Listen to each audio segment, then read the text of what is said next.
and welcome back to another episode of Farm and Life at La Forge. So today is our Christmas special. So this video is going to be just a little bit different than our normal one.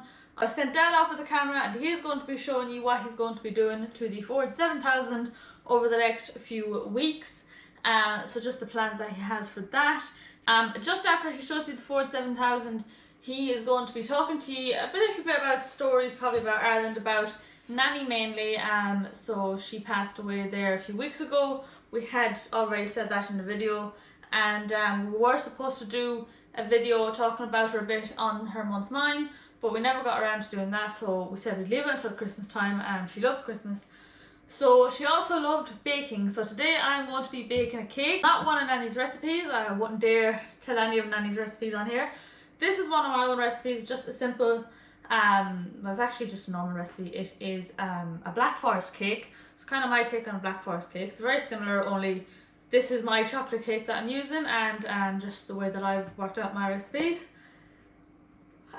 So yeah, I haven't done a lot of baking on the channel, maybe cooked once or twice. So I hope you guys enjoyed today's video. As always, if you do, please give it a thumbs up. And if you want to see more episodes about our farming lives here in France, you can always subscribe to the channel down below.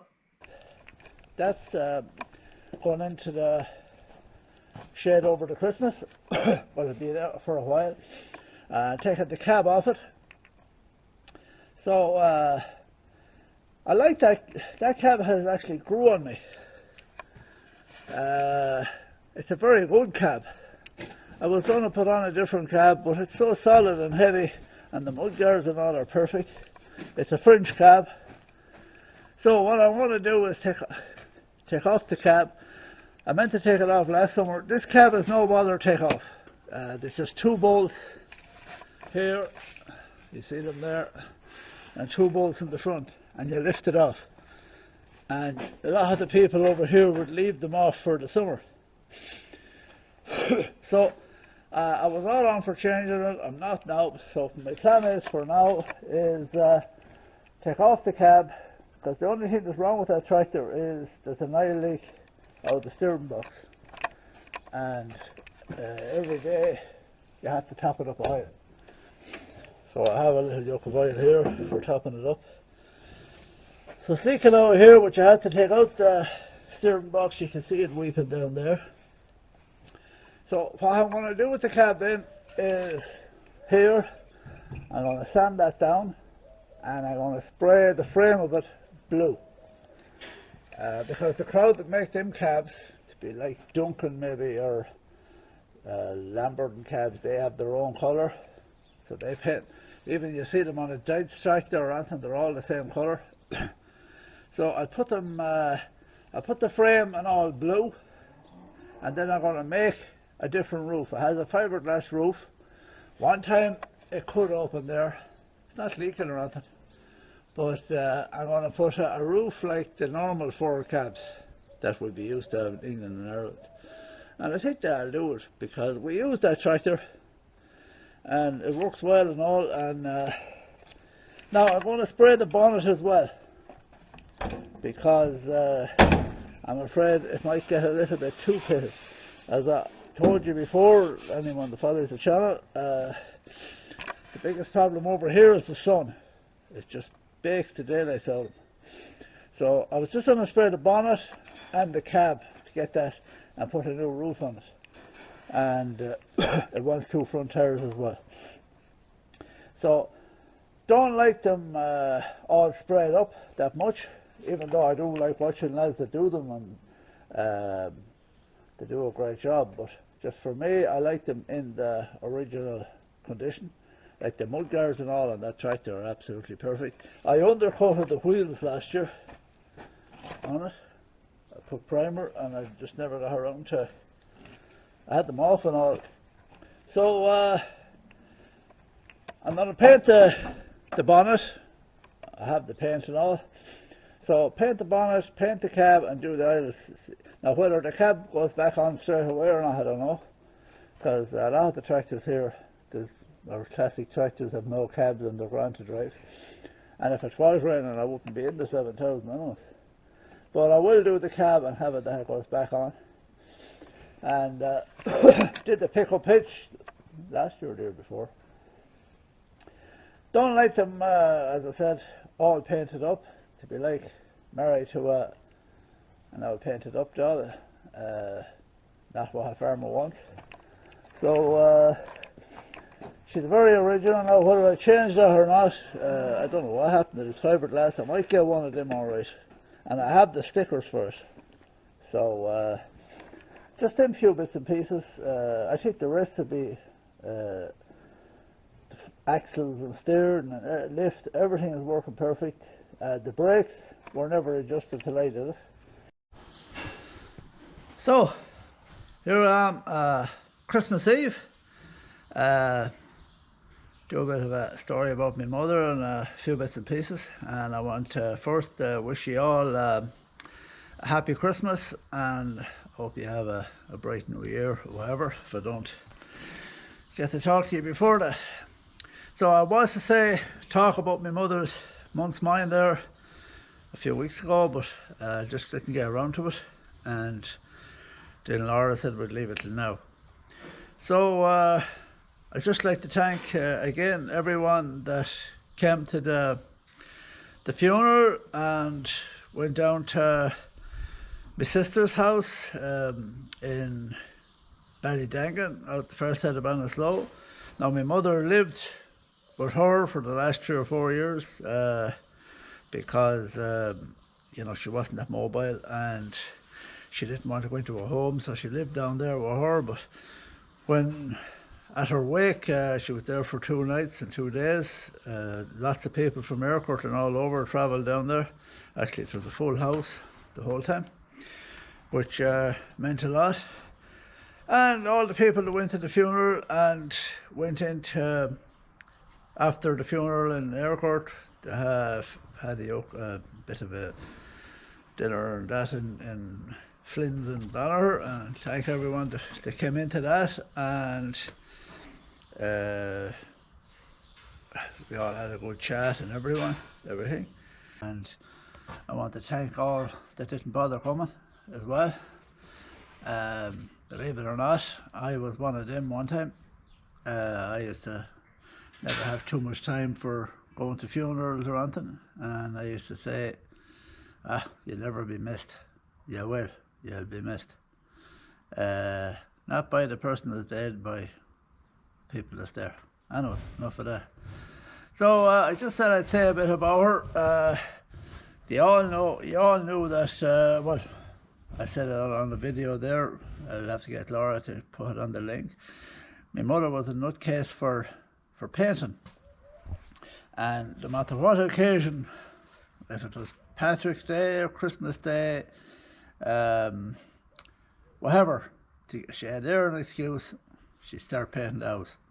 Our house would stand on its own without the blocks and mortar, I'd say, with all the paint and paper that's on it.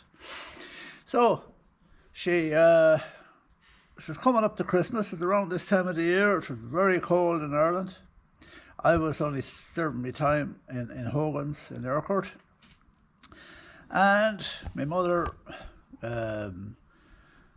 was so mad to go to get paint and Banner and this and that. So she rang up Howard's. Now the Howards are a family that live right beside us, well, a bit across the field.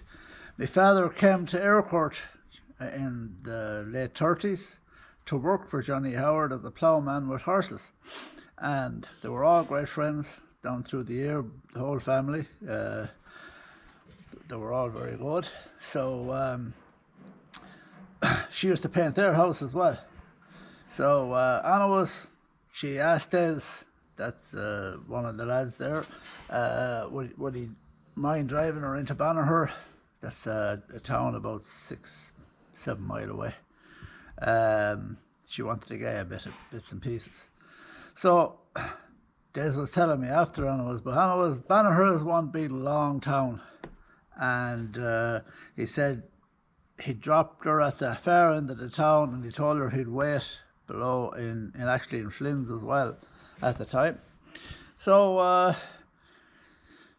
anyways, my mother shopping goes on a long time, so Des was well tore, had a good few drinks, and then when she came back from her shopping, she had to have a couple as well, just for celebrate the Christmas and that. So then they said they'd head home. Now you wouldn't see her hand with the fog. So that was it. They headed off home, and next thing, well, there was no mobile phones or anything. I was only 17, I think, at the time. Got a phone call to Hogan's Garage. It was Mikey Silk in Aircourt, or from Escort. Yeah, a lot of you know him from the IFA or in Ireland. So he rang up and said there has been an accident, and my mother was in his sitting room, and she's fairly battered up on that. You better come over. We'll have the ambulance called and this and that. So, gee, I was kind of... So Michael Hogan said he'd drive me over because he had a Land Rover and the roads were like glass. Now, Des Howard, he had a Land Rover as well. And everything Des has to be minded and, like new, even it could be 20 years old. So we're going over the road and the two of us, our heads stuck to the window, trying to see where we were going because the fog was brutal. And next thing we came along, and Jesus, I said, who made that? I won't say, snowman on the side of the road. So next thing, Mike Hogan says, that's not a snowman, that's moving. And I said, Jesus, it is. So we pulled up, and it was Des Howard. I didn't let down the windows. The windows on the dim Land Rover, just slide them across. And Des does have a bit of a stammer or a stutter. And I said, gee, Des, what happened to you? Your mother with her paint. And it has to be hard loss. So he was covered from one head, from his head to his toes, with pure, which wasn't white, it was more of a creamy white hard loss paint. And he said he doesn't know whether it's the frost or the paint, but he's afraid to close his eyes or he won't be able to open them. So it was funny, like, but we're trying not to laugh. But Hannah was,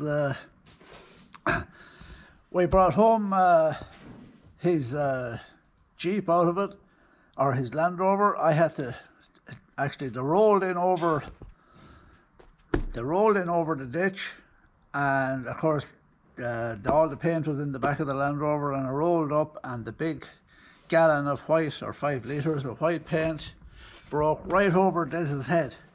Now I had to steer his Land Rover home because it wasn't going. Mike Hogan said he'd pull it with his, but it was just covered in paint as well inside.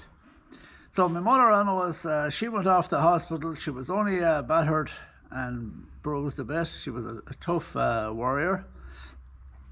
So as well as that, then a piece I forgot, my mother, my father was from one side of the Slievaughy Mountains, and my mother was actually the other side of the Slievaughy.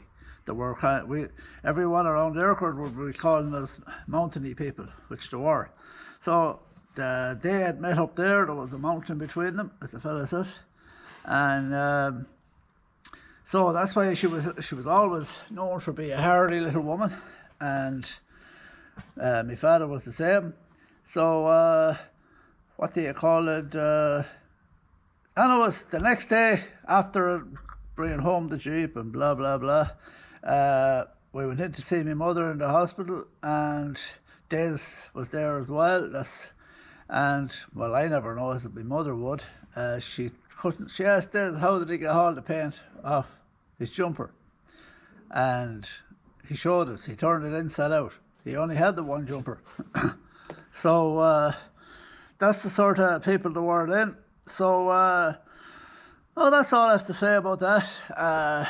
Hope you all have a happy Christmas. And what do you call? We had no car at home. Only my father had a Honda 50. I'll show it to you now in a minute. Last year, 2 years ago, when the hell was it? Yeah, whenever it was, last year, yeah. Last year for my birthday, Luke found my father's old motorbike of the lad who now my son Luke, he lives in Ireland. He found my old the motorbike that my father used to drive, and there was a guy coming over from Dublin to pick up machinery, and we were here kind of waiting for him, and we were sitting eating the dinner, and he drove by, and this shop was all wrapped up with you know, that bale wrap. So when I came out, I said to Mark, "Why, you know, where did you come on the old bike?" And he says, "Oh, that's yours." So the minute I pulled the plastic off the dash, I knew it was my father, because it said P. Clark and Sons, Ballinasloe. And I often took that bike out of the shed to go dancing. I actually went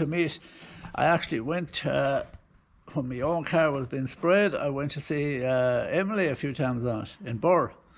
But my father wouldn't give it to you. That was his pride and joy, and I'd wreck it. So when he used to always go to bed after the news, and I'd wheel it out the road and drive wherever I was going, because airport, you wouldn't get out of it unless you cycled or walked, and we often did that as well. So that was it. So he had another old Honda 50 before that, but when he got this, he used to always call this the new one. And when he got this Honda 50, he said, "Oh, it's awful hard on petrol. It's twice as hard as the last one." But that was me going to dances. It was used to go all to Cloughan, Burr, Banagher, everywhere. And so lucky enough, it's still in one piece. But anyways, fair play to Luke. He found it, and it's there in the porch. I only drove it twice since he came back. But it means a lot to me. And we have a few other bits belong to my father as well, and mother. They were both big into gardening, and they used to cut turf and everything. So it's just grand. It's just the first Christmas now when you're flicking through your phone. You know, you come on Mam's name. That's the name of the phone, Mam. So you'd normally be ringing her 3 or 4 times every week, and during the Christmas nearly every day. But now that's all stopped. But that's the way life is, goes on. So that's it. I'll show you the motorbike now, and we'll knock it off of that. So there's my father's Honda 50. Emily stuck mistletoe under there. Don't know what for. There's P. Clark. I don't know if you can see it. Bought that brand new. He used to work in Green Isle. So he used to always have all, they're not his yellow skin, oil skins, but there were a pair that came from home. We just had them on it. That truck used to be parked outside Nealon's or Macray's pub a lot. There were 2 pubs in Airport. So that was it. I was talking to a guy here that's big into bikes, and he said there was very few Honda 50s sold in France, and he every time he comes he wants to buy it, but it'll never be sold. That was it. It's ZM. So what they call it, I'm not going to clean it up or out much, because to take away from it now, that's broke there, and there wasn't a mark on that bike when my father sold it. So I often do think with the times I used to take it, if that did happen, I probably wouldn't be here now. So I have to go now, there's a lorry coming, and that'll do. Okay. And, I was talking there about the Howards and that as well earlier on, and how that house now, my mother now was the last one in Aircourt, and now the gardeners, there's no more gardeners in Aircourt, whether it's a good thing or bad or not, I don't know. And it's the same with the Howards. The house is idle now, and farm and all is there, and both places were busy houses. And you know, they had a forge there in Howards, and you know, they used to do all the work, and they used to dip sheep for hire, and they also had a lot of Hereford cattle. So what they call it, with the Hereford cattle, they were, they were pedigree breeders, and they used to have also bulls from the department, because that time there was no AI, artificial insemination, and the Hereford breeders, they had Johnny Howard used to have this department bull. It was called Crusader, and people used to come from, as he said himself, from the four corners of Ireland to see or not to see the bull, to bring a cow to the bull, and it could be day or night, because whenever the cow would be in heat, had to be done. So as well as that, here I often wondered on this farm down through the years, all the people that used to come and go. So I'll just show you. It's this is, say, my workshop. It has the big archways and all cut stone, and has all them trusses, and they would have been there from when it was built. Now that shed, that barn or shed or whatever you want to call it, now I wouldn't say, well, there might be the original doors, I'm not sure, but that shed was built in 1850. You can see there. So we often wondered, myself and Emily, and there's another big shed there, we often wondered all the people that lived in this farm down through the years, and who they were and what happened, and some of them would have went through the two wars, and in this area alone around here, I believe there was about 10,000 people killed in the Second World War. That's a lot of people. So a bit of history is grand. Some people often came and said, well, I'm better off not knocking them. I think it to be a sin to knock them. I love the old stone walls. I know they mightn't be that practical, but you learn to live with them. And that was it. So I'll leave you all on that note, and hope you all have a good Christmas, and you don't eat too much, or you do eat a lot, whichever. And I'll see you again. So first, I'm just going to melt the chocolate with butter. Right.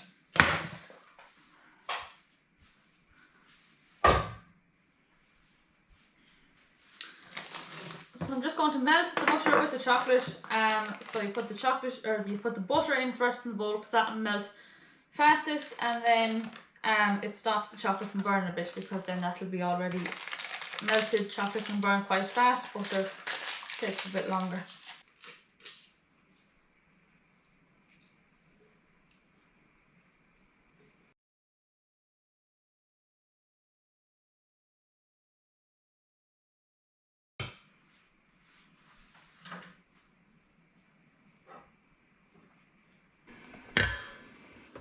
So now that the sugar and the butter is all melted, I'm going to add in some of the dry.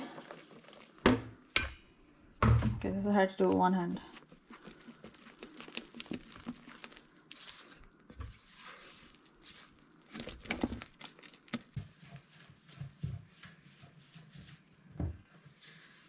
So now I've just added in all the dry ingredients. It gets a bit thick, but that will help cool it down without the chocolate and the butter setting again. And having a thickened mix in it will actually help get rid of lumps. Right, so now I want to add in the eggs.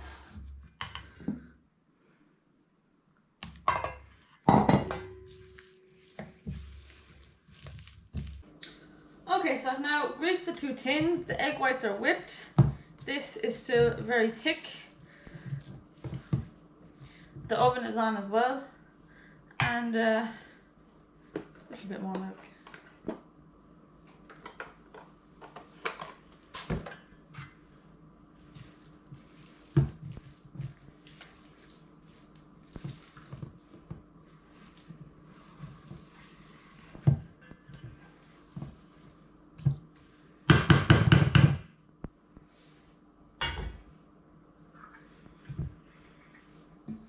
So take a little bit of whites.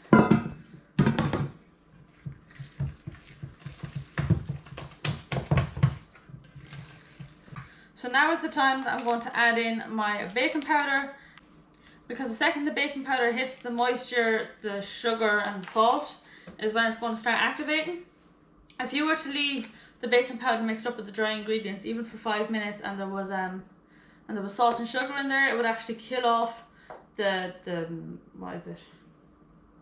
It would actually kill off the bacteria that's in the baking powder, so you only ever add it in at the end, like now.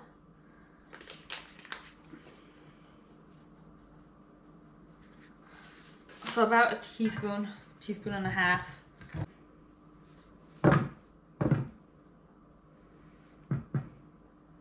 So take about half. And then the big thing is to spin the bowl as you spin the egg whites. So you don't want to over mix it. So the second it's just mixed is when take it out.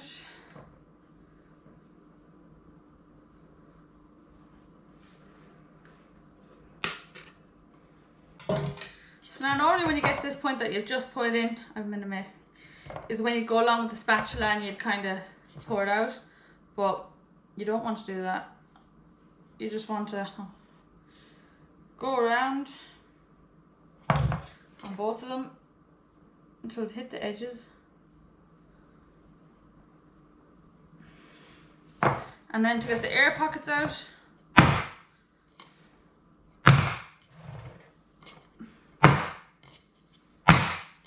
and that'll level it off. So now they are ready to rise, hopefully.